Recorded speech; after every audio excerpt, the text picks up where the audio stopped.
Coast TV, streaming on demand at thecoast.net.nz. Let's meet the band. Andre Barrow, Adam Hastings, Steve White. Got that right? Yeah, I'm Andre. This is Steve, and Hello. that's Adam. Andre, you've been doing it for a few years. You're an original member, right? Yeah, I'm an original member. Yeah, I signed up in 1980, and they still haven't let me out of the asylum yet, so I'm still here. Yeah. So Loving it. Your build is basically one of the world's biggest and longest running tribute bands. I think so, yeah. I mean, when we started, I don't think there were tribute acts, to be honest. It was a kind of a look-alike thing, and it stopped buzzing. That's good. Boys, you buzzing? No, thanks. I got the car. It started off, as a look-alike thing, and then it suddenly, I think, Bjorn again came over to the UK, and suddenly there was a tribute scene, so we got kind of roped into that. But there wasn't a tribute band when we started. Just one Fat Elvis in Cardiff. So since you started in 1980, you've performed something like 4,000 times. Yeah, I know. I still don't know the chords to "She Loves You," actually. You're the original, but the other two, you guys, you're new to the band? Handpicked. Handpicked? Yes. How do you go about handpicking a Beatle? What do you look you for? Go to the apple tree, and this bit it was very good. Well, it was a very long process actually. And we're very lucky. I think I was kind of part of that process of choosing people, and I really, I think we got the best guys possible in the world actually, so we were very lucky. I mean, Adam's a fantastic John. If anyone's seen the TV, they know how much he looks like John, and Steve looks like Paul, but has a brilliant voice and plays left-handed, don't you, Steve? I do. Yeah, I which do. you taught yourself, didn't you? I taught it myself. Yeah. I did. So what about the accent as far as that's concerned? Because you're probably not all Liverpudlians, are you? Well, we're not at all, so we'll do a bit of our voices now. This is George. You see, I talk like that because I'm really slow and quite quiet, really. And how do you talk, Paul? Paul sort of always does a lot of this, because he's kind of, a little bit shy, but a little bit sort of, public thing, he knows. I'm John, I'm from Sydney, mate. How you going? John as well, yeah, that's from really Sydney. works So on- you actually are an Australian, John? Yeah, mate. No, I'm not. I'm from England. Oh, okay. That's fair enough. Who you performed for the Queen, I think, at the Jubilee concert recently? Yeah, we've performed for the Queen, a few Queens. Yeah, we just we performed played for her now. Yeah, we did actually on the TV. Yeah, in Buckingham Palace at Jubilee.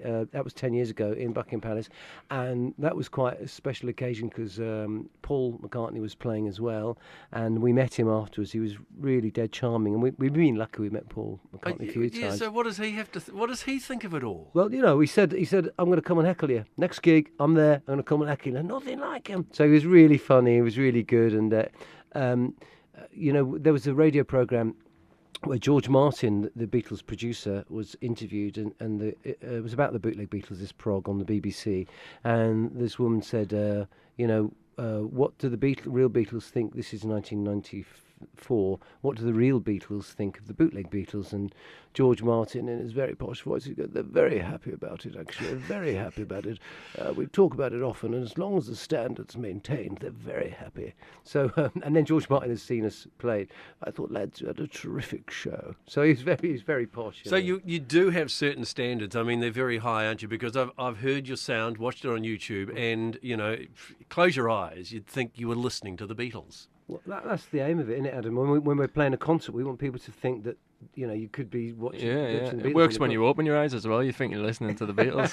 So Adam, you're one of the youngest. I mean, you wouldn't have even been around when the Beatles were huge. How did you get your interest in the Beatles? Well, it's a weird one. That I kind of heard Hard Day's Night when I was 8 years old, I think, and from then I loved the band more and more as I found all the albums, and then before I even started playing Beatles music, they were my favourite band anyway, so that kind of lends itself to this weird world that we have to live in where we can't stop listening to them and watching them because, we still want to get better even though we're out there playing and everything, so they're just our favourite band. It's fantastic. And for you, Steve, did you obviously grow up listening to them?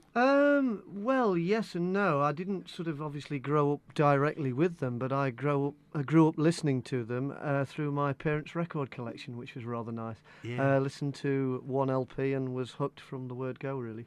So the show itself, it's divided into different formats, part 1, 2, 3 and 4, I believe. Yeah, that's the thing. Yeah, we do the early Beatles in black polo neck or suits, early suits, and then we do a Shea Stadium bit. And then we get really expensive because we put on our Sergeant Pepper's costumes and we have an 8-piece orchestra, and then after that we do Abbey Road. But I suppose that's one of the Bootleg Beatles things. We really believe in live music, not having keyboard players and stuff doing the parts. So we always have, in the UK and over here in New Zealand, we're using real real string quartet and 4-piece brass band, and they are brilliant players. And then we're doing stuff like Strawberry Fields and I'm the Walrus, this wacky stuff that even the Beatles never actually played live. No, that's cool. I believe at one stage on a 30th anniversary, you stood on top of the old Apple building and actually reenacted that whole scene as well. Well, that's a good claim to fame actually for us, because we're the only band apart from the real Beatles who played on that roof. And U2 tried to do it once for an LP, but they wouldn't have it.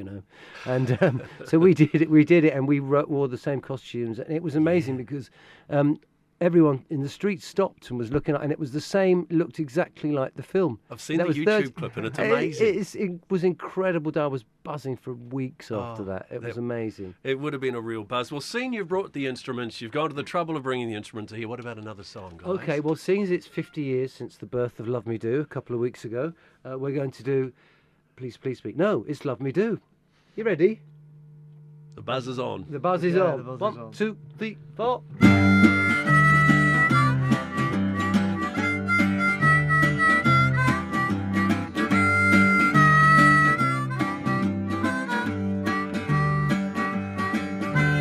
Love, love me do. You know I love you. I'll always be true. So please love me do. Oh, love me do. Love, love me do. You know I love you. I'll always be true. So please love me do. Oh, love me do. Someone to love, somebody new. Someone to love, someone like you. Love, love me do.